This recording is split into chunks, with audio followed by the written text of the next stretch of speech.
and turn to our President, who will continue the discussion for agenda item 20, the closure of the session. Thank you very much. Before we conclude this session, allow me to make some final conclusions.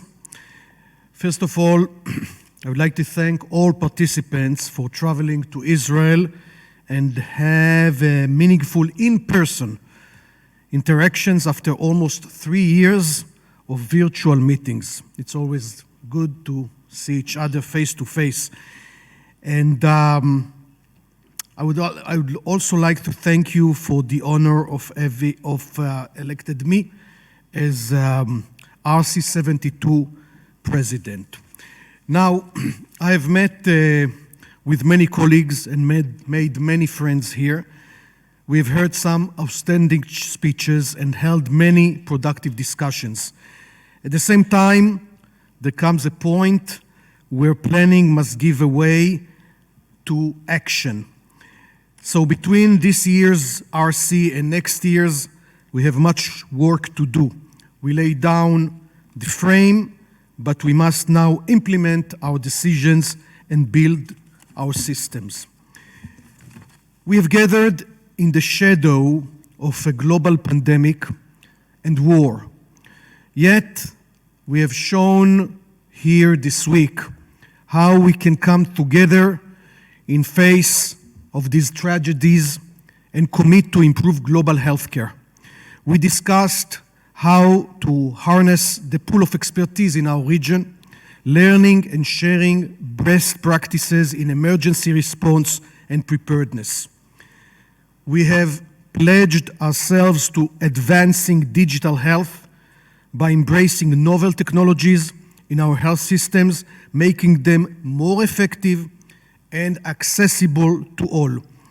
During the session, I was honored to announce that Israel has initiated the process of establishing a center for digital health here in this country to serve the whole region. Now, we have discussed ways of advancing universal health coverage, improving healthcare for persons with disabilities, reducing the burden of alcohol-related health risks, and more. Above all, we have reinforced our commitment to working together. A final thank you to my friends and colleagues in the WHO for making this year's conference in Israel possible. To all of you for coming, thank you for your insightful comments, important contributions, and meaningful discussions. It has been a personal honor, as I said, to preside over this year's conference, and a great honor for the State of Israel to be the host country. I hope you have enjoyed your time in Tel Aviv, and I hope you have the opportunity to come back again. It's a small country, but very rich in history. There is a lot to see, and I wish you all a safe journey home. And since the Jewish New Year is in 10 days from now, I'll wish you, as we say in Hebrew, Shana Tova, Happy New Year. Thank you very much.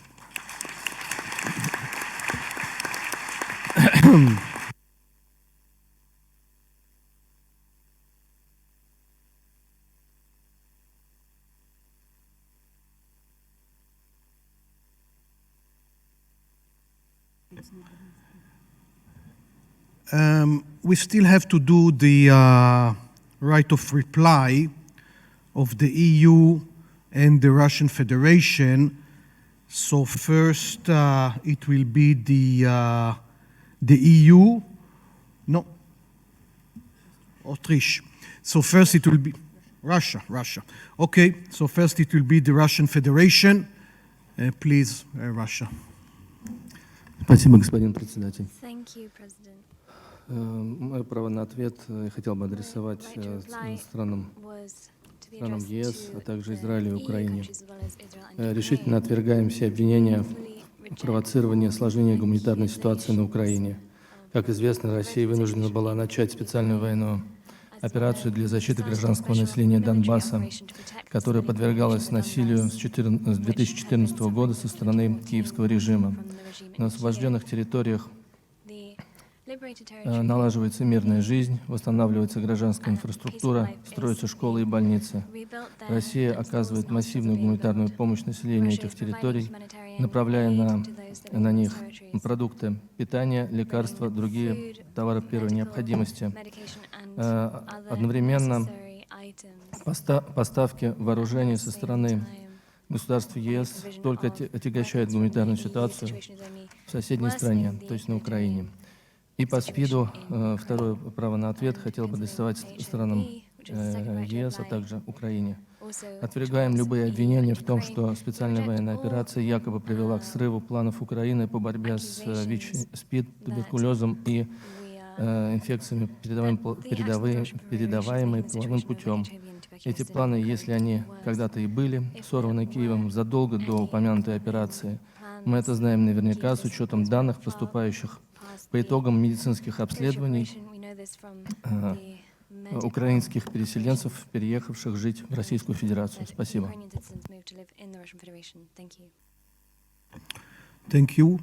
And now, Czech Republic, please. Honorable Chair, distinguished Regional Director, Excellencies, colleagues, I have the honor to speak on behalf of the European Union and its member states. Let us react on the statement delivered by the representative of Russia. The EU resolutely supports Ukraine's inherent right of self-defense and the Ukrainian armed forces' efforts to defend Ukraine's territorial integrity and population in accordance with Article 51 of the UN Charter. The European Union condemns in the strongest possible terms the attacks by the Russian armed forces against health facilities in Ukraine. These serious violations of international humanitarian law must be stopped immediately. We call once again on Russia to stop attacks on healthcare and to allow the safe evacuation of civilians. Humanitarian corridors have to be created and respected with necessary ceasefire assurances.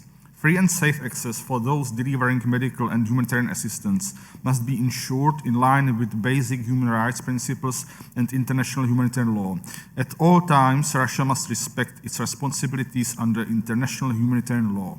Regarding the impact of the Russian aggression against Ukraine on the activities of the WHO European Office for the Prevention and Control of Non-Communicable Diseases, we look forward to the assessment that the Secretariat will conduct and to further discussing the opportunity and feasibility of relocation.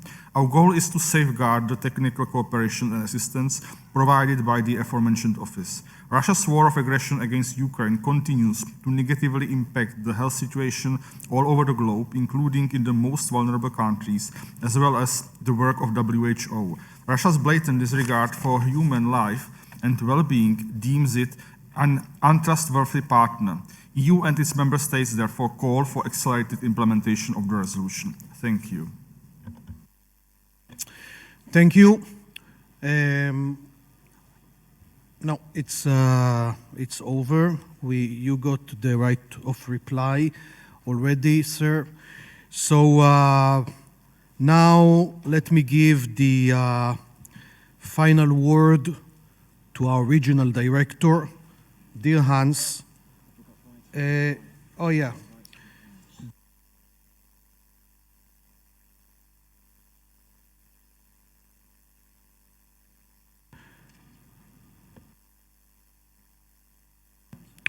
I'm sorry. No way. You have the right to reply, please. Thank you, President. No way aligned with the EU statement. We want to further have some statement. Russia's attack on Ukraine with the assistance of Belarus is an unprovoked and illegal attack on a peaceful neighbor. It is a clear and unacceptable violence of international law. This is a flagrant breach of the most fundamental rules of international relation and respect for the sovereignty and territorial integrity of UN member states. It shows complete disrespect for the UN Charter and international law and poses a threat to the international order that was established after 1945. Norway condemns Russia's attack on Ukraine in the strongest possible term. Russia's aggressive actions are a clear violation of Ukraine's independence, sovereignty, and territorial integrity. We also condemn Belarus' assisting role in this war of aggression. The actions of Russia with the assistance of Belarus is blatant disregard of the sovereignty, political independence, and territorial integrity of Ukraine will have lasting repercussions for the standing of Russia and Belarus in international and multilateral cooperation. Russia must end the war in Ukraine and withdraw all troops immediately. Thank you. Okay, after consulting with the legal advisor, Russia will have a second opportunity of the right to reply, but first we go online to Ukraine and then you'll have the possibility to reply. Ukraine, please.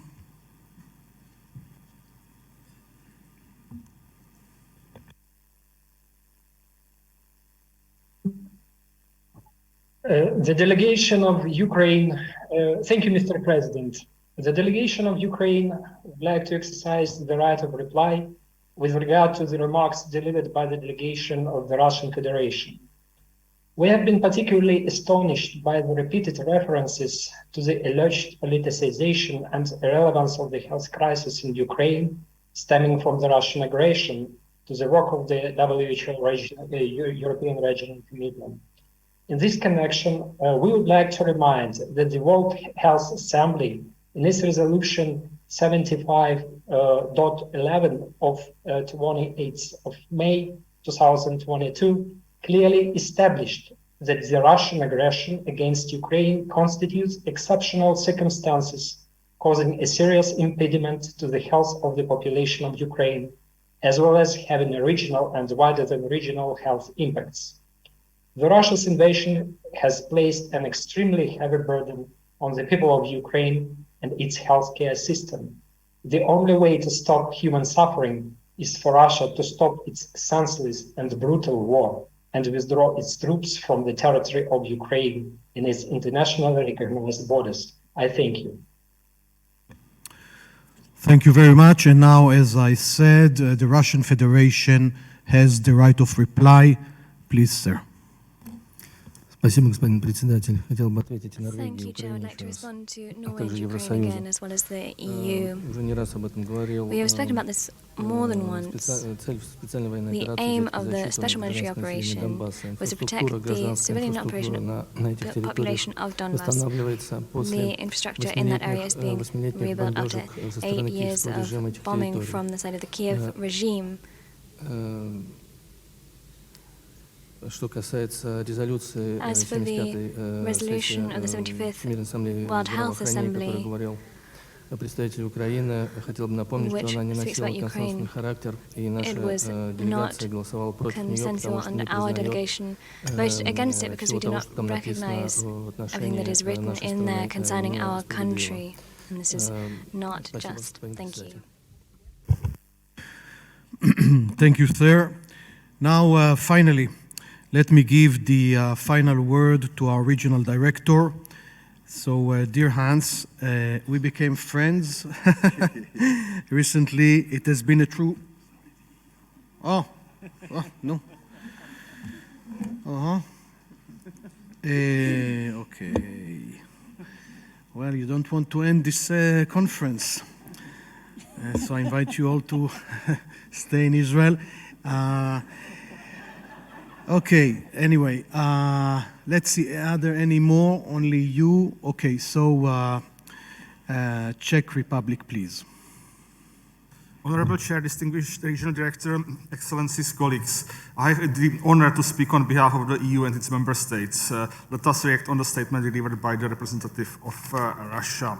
Russia needs to stop its disinformation campaign. That being said, we are expressing here and now our willingness to move forward with multilateral cooperation on humanitarian and health issues, which includes the work conducted within the Euro region with the Secretariat at its 53 member states. Thank you. Okay, thank you very much. Now I remind you that there are only two rights of reply for each one, so we are done. Okay, so back to you, dear Hans.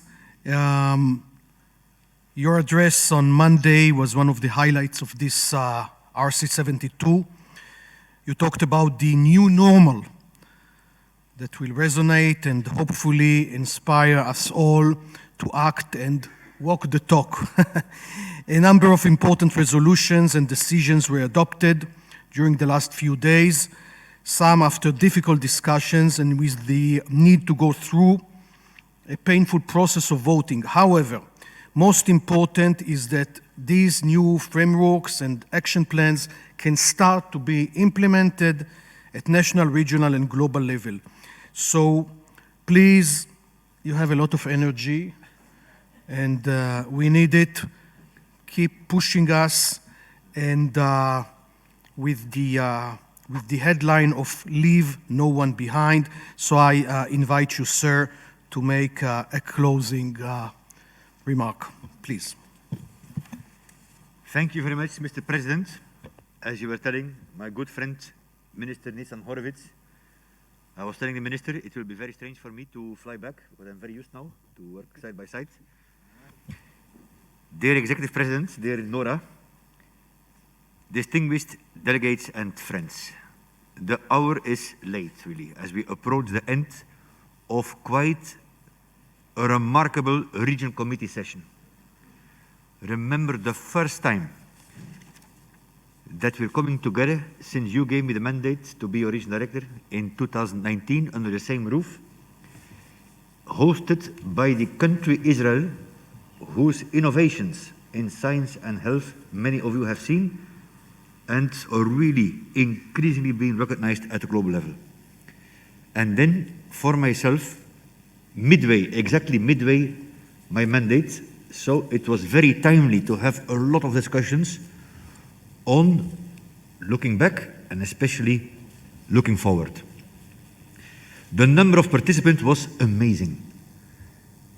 I know that my other very good friend and brother, Dr. Ashi, was calling me almost daily in July, but Hans, no one is registering. And then all of a sudden, very quickly, right, Ashi, we came to 750 with 30 ministers. This was also an objective because we need the political decision makers around the table at least for the first day. And I want to thank you for having mobilized your ministers, and I continue that we will do so the next time. Please, thank you, ministers. This is for me an unequivocal confirmation, if we ever needed it, that we cannot deliver the European program of work alone and that we need united action for better health.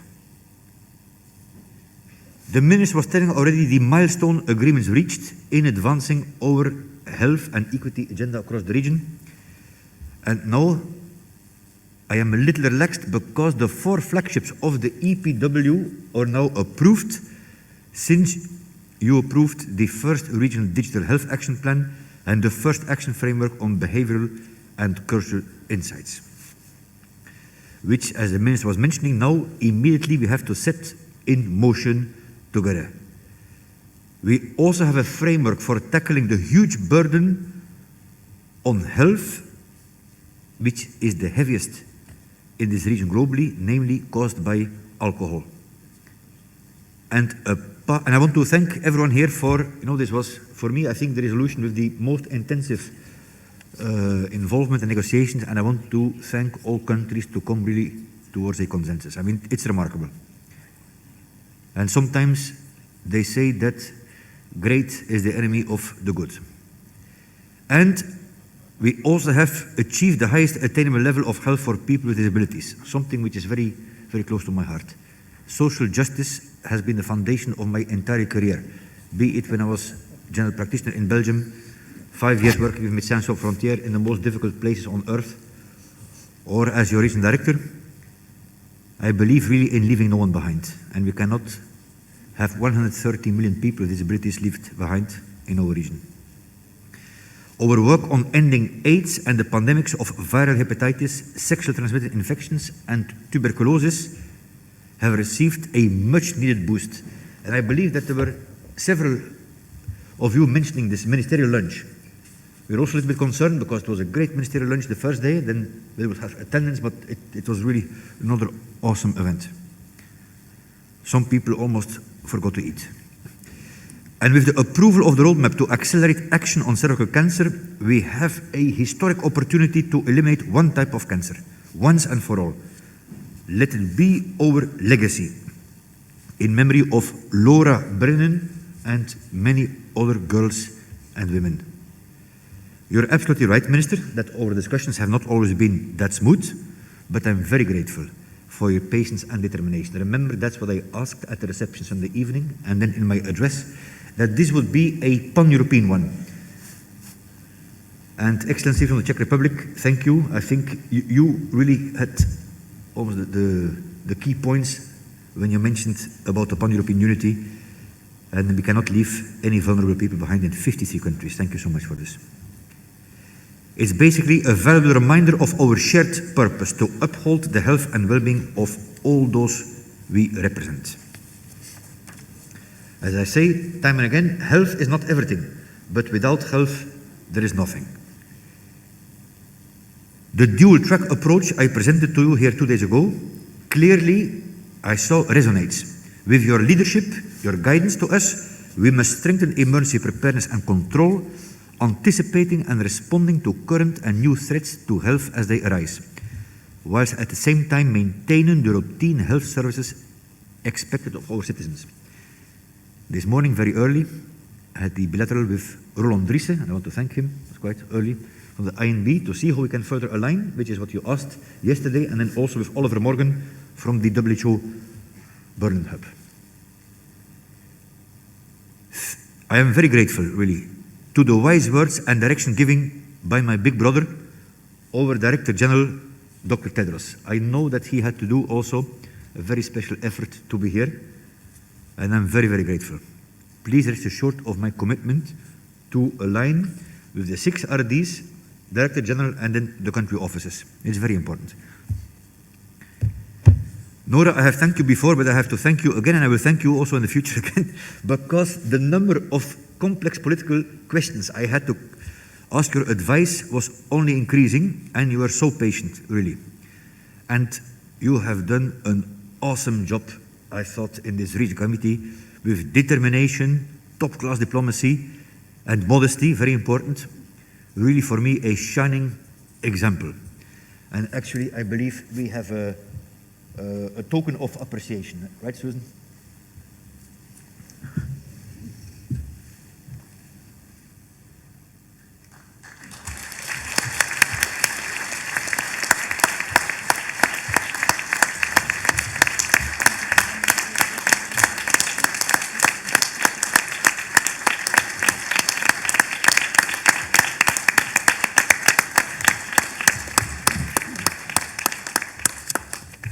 Minister Horowitz, thank you for your extraordinary commitment to our shared health agenda. I remember very well the first time I came here and how immediately I was very impressed by your commitment to universal health coverage, leaving no one behind.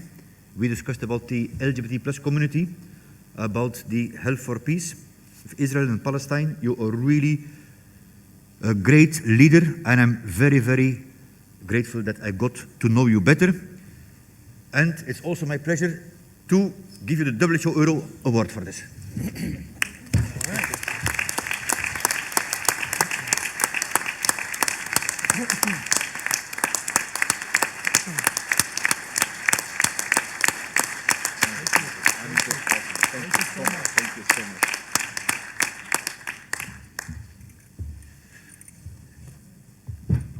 Of course, if we go to the appreciation, we really have to mention and say a very, very big thank you to you, Dr. Ashi Salomon, and please share your award with your spouse.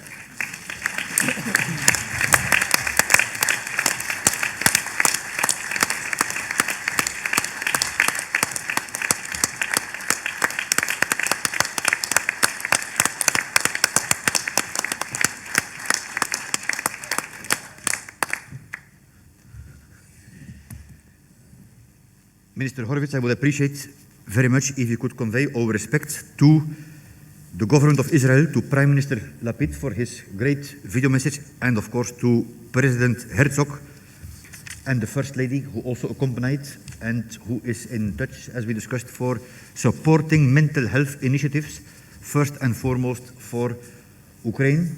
And I'm very, very grateful, and I'm sure that it is the same for the other colleagues as well. In fact, also appreciation to the Prime Minister of Greece.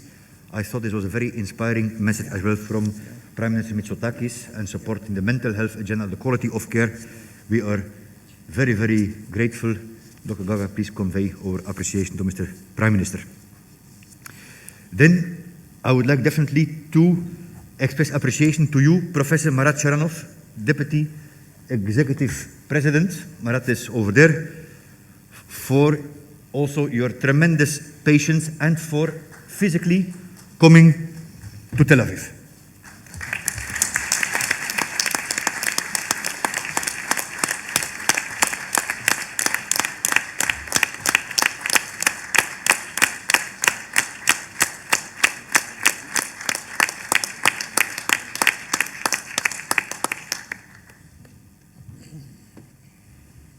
And then, colleagues, there is a job that not everyone is ready to take on themselves. There is a lot of work beyond the hours, and that's the job of the rapporteur, an extremely responsible job. And my good friend from Portugal, from Dr. Rui Portugal, from Portugal, it's really a great pleasure and congratulations.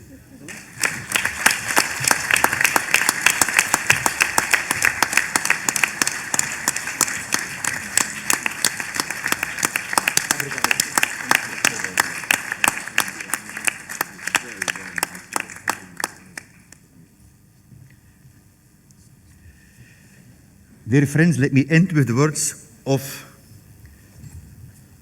Albert Einstein that His Excellency President Herzog shared with us at the opening. Quote, "We cannot solve problems by using the same kind of thinking we used when we created them." Unquote. Despite the formidable challenges we face, this historical regional committee session is proof that we are on track. We do have knowledge and determination.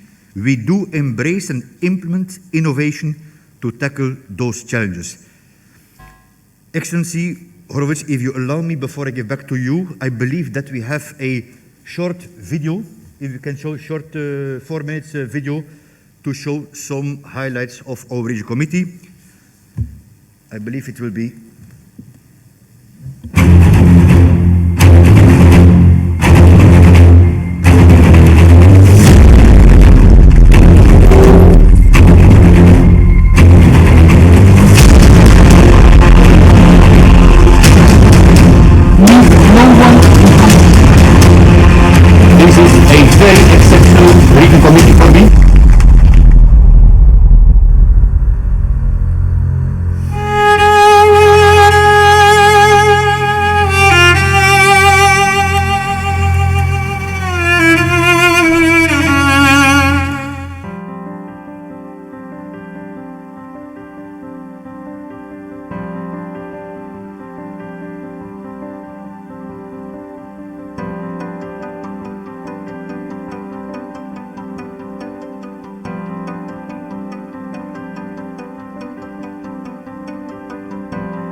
We must recognize that until the pandemic is over for all of us, it is not truly over for any of us.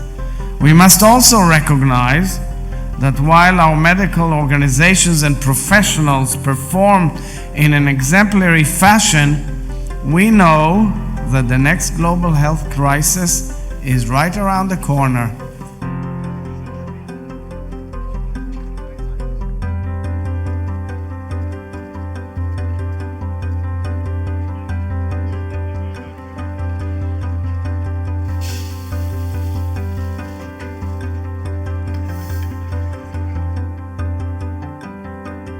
Please join us at the Speaker's Corner.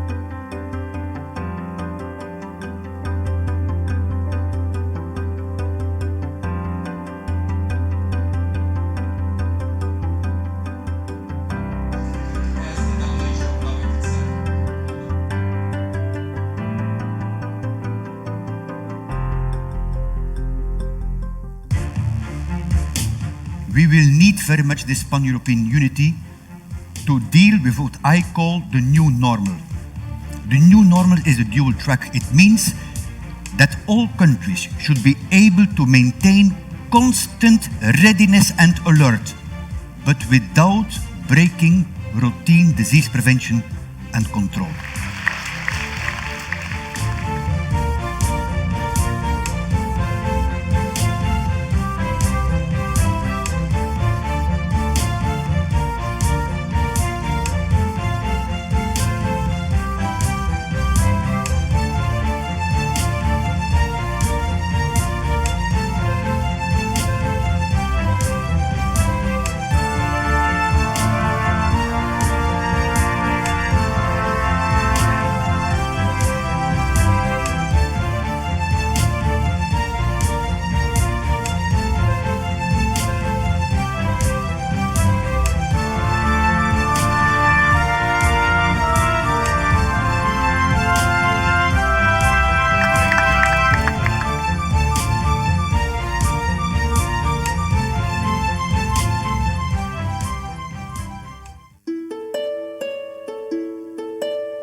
That's why we need the dual track. I will finish with a quote in the beautiful Hebrew language from a famous singer in the country here, Arik Einstein, who is beloved both by the Jewish and the Arab communities. Ani viata neshine et chaulam. Together, you and I can change the world. Thank you. Toda raba.